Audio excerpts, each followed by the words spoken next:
In front of me is FreeYond M6 and today I would like to show you how you can switch on and use keyboard Clipboard.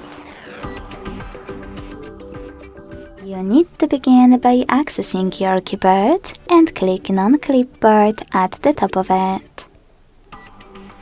Then to activate it, use this switcher at the top right corner.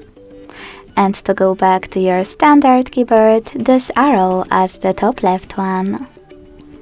Now to use Clipboard, copy or cut any text. And to paste it, tap on it at the top of your keyboard.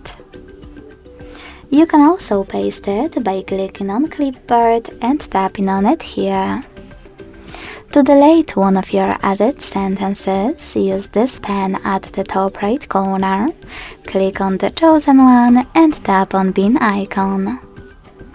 If you want to pin one of them, click on the same pen, tap on the one that you wish to pin and select pin icon instead of a pin one. If you want to switch off Clipboard completely, use the same switcher as before. Thanks so much for watching. If you enjoyed this video, don't forget to leave a like, comment and subscribe. Bye!